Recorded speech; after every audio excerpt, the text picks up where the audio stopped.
पंच परमेश्वर। श्रीमद् भगवद गीता 6वां अध्याय।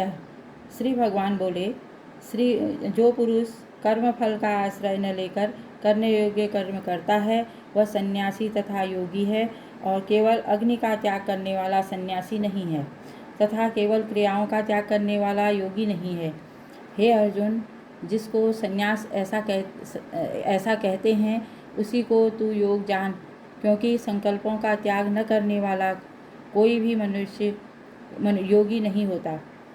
योग में आरूढ़ होने की इच्छा करने वाले मननशील पुरुष के लिए योग की प्राप्ति में निष्काम भाव से कर्म करना ही हेतु कहा जाता है, और योगारूढ़ हो जाने पर उस योगारूढ़ पुरुष को सर्व संकल्पों का अभाव है, वही कल्याण में हेतु कहा जाता है। जिस काल में न तो इंद्रियों के भोगों में और ना ही कर्मों में ही आसक्त होता है, उस काल में सर्व संकल्पों का त्यागी पुरुष योगारूढ़ कहा जाता है। अपने द्वारा अपना संसार समुद्र से उद्धार करें और अपने को अधोगति में न डालें, क्योंकि यह मनुष्य आप ही तो अपना मित्र है और आप ही अपना शत्रु है। जिस जीवात्मा द्वारा मन और इंद्रियों सहित शरीर को जीता हुआ है, उस जीवात्मा का तो वह आप ही मित्र है, और जिसके द्वारा मन तथा इंद्रियों सहित शरीर नहीं जीता गया, उसके लिए वह आप ही शत्रु के सदृश शत्रुता में बरतता है।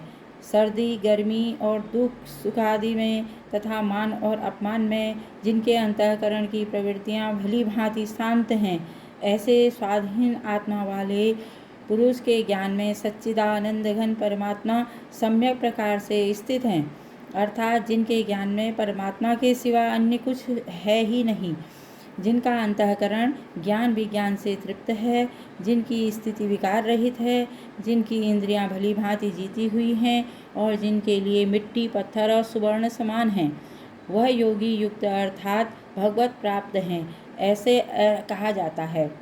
सुहृद मित्र, बैरी उदासीन, मध्यस्थ द्वेष और बंधुगणों में, धर्मात्माओं में और पापियों में भी समान भाव रखने वाला अत्यंत श्रेष्ठ है। मन और इंद्रियों सहित शरीर को वश में रखने वाला, आशा रहित और संग्रह रहित योगी अकेला ही एकांत स्थान में स्थित होकर आत्मा को निरंतर परमात्मा में लगावे। शुद्ध भूमि में जिनके ऊपर क्रमशः कुशा मृगछाला और वस्त्र बिछे हैं, जो न बहुत ऊंचा है और वह न बहुत नीचा है, ऐसे अपने आसन को स्थिर स्थापन करके उस आसन पर बैठकर चित्त और इंद्रियों की क्रियाओं को बस में रखते हुए मन को एकाग्र करके अंतःकरण की शुद्धि के लिए योग का अभ्यास करें। काया, सिर और गले को समान एवं अचल धारण करके और स्थिर होकर अपनी नासिका के अग्रभाग पर दृष्टि जमाकर अन्य दिशाओं को न देखता हुआ ब्रह्मचारी के व्रत में स्थित भय रहित और भली भांति शांत अंतःकरण वाला सावधान योगी मन को रोककर मुझ में चित्त वाला और मेरे परायण होकर स्थित होवे। वश में किए हुए मन वाला योगी इस प्रकार आत्मा को निरंतर मुझ परमेश्वर के स्वरूप में लगाता हुआ मुझ में रहने वाली परमानंद की पराकाष्ठा रूप शांति को प्राप्त होता है। हे अर्जुन, यह योग न तो बहुत खाने वाले का, न बिल्कुल न खाने वाले का, न बहुत सहन करने वाले का स्वभाव वाले का, और न सदा जागने वाले का ही सिद्ध होता है।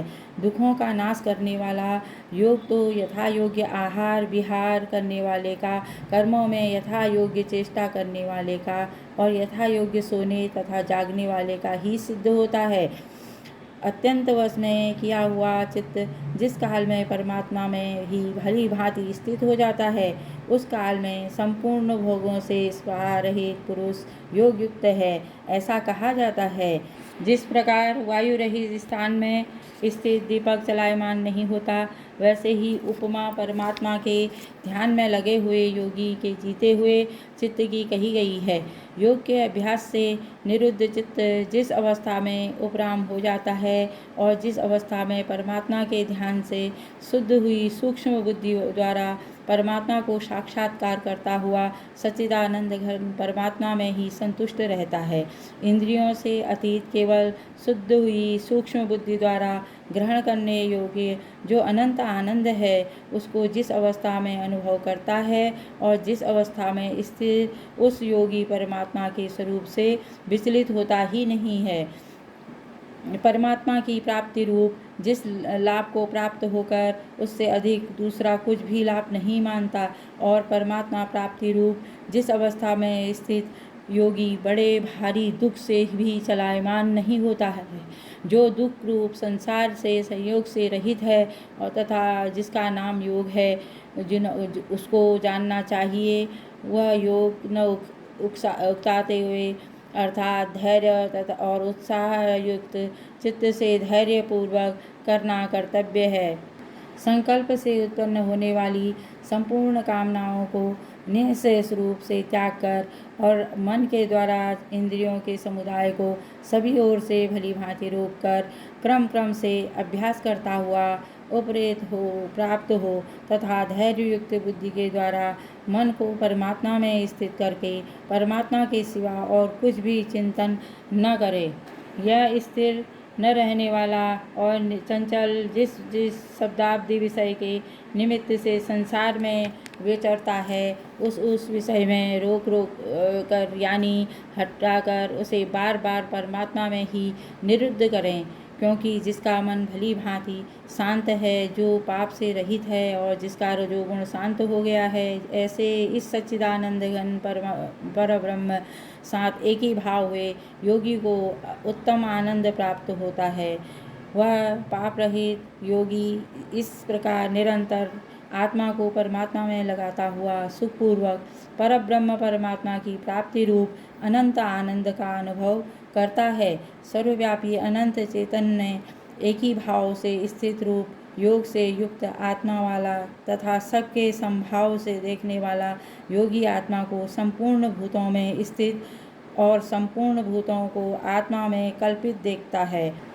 जो पुरुष संपूर्ण भूतों में सबके आत्मरूप मुझ वासुदेव को ही व्यापक देखता है और संपूर्ण भूतों को मुझ वासुदेव के अंतर्गत देखता है, उसके लिए मैं अदृश्य नहीं होता और वह मेरे लिए अदृश्य नहीं होता है।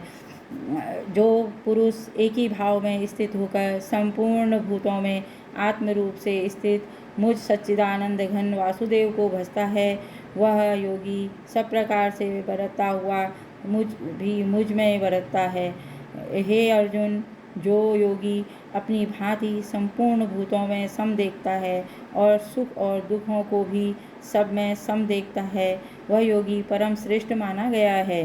अर्जुन बोले, हे मधुसूदन, जो यह योग आपने समभाव से कहा है, मन के चंचल होने से मैं उसकी नित्य स्थिति को नहीं देखता हूँ, क्योंकि हे कृष्ण, यह मन बड़ा चंचल प्रमथन स्वभाव वाला बड़ा दृढ़ और बलवान है, इसलिए उसका वश में करना मैं वायु को रोकने की भांति अत्यंत दुष्कर मानता हूँ।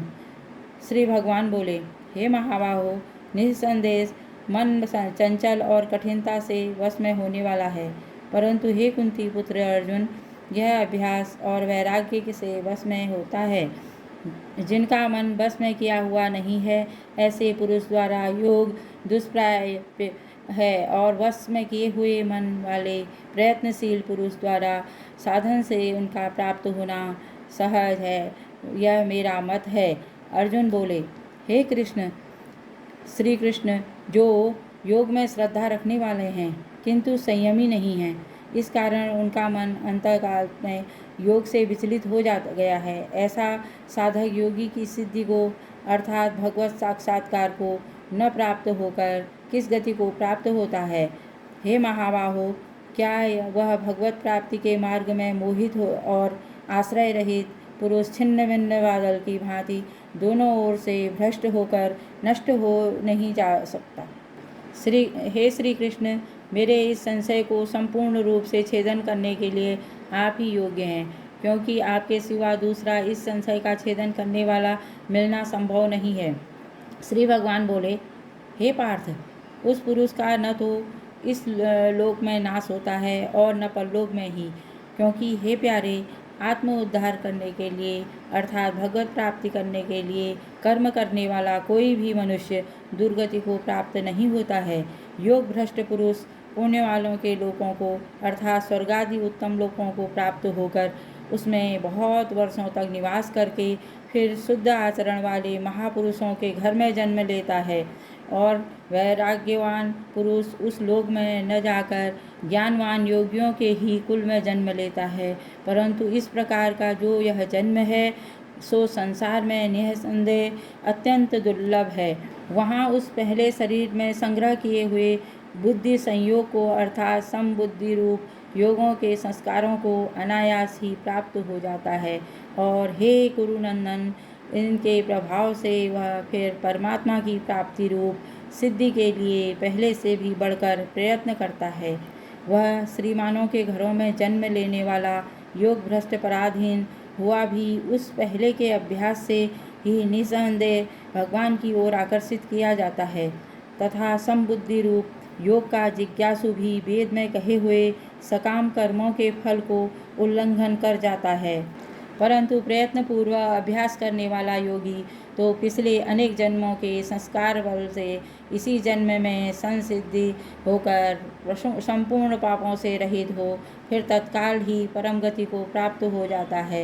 योगी तपस्वियों से श्रेष्ठ हैं, शास्त्र ज्ञानियों से भी श्रेष्ठ माना गया है और सकाम कर्म करने वालों से भी योगी श्रेष्ठ हैं। इससे हे अर्जुन, तुम योगी हो। संपूर्ण योगियों में भी जो श्रद्धावान योगी मुझ में लगे हुए अंतरात्मा से मुझको निरंतर भजता है वह योगी मुझे परम श्रेष्ठ मान्य है। श्रीमद् भगवद गीता 6वां अध्याय। तत्सत। मेरे द्वारा पढ़ी हुई भगवद गीता अगर सुनने में आपको अच्छी लगी तो लाइक कीजिए, शेयर कीजिए, सब्सक्राइब भी ज़रूर कीजिएगा। धन्यवाद।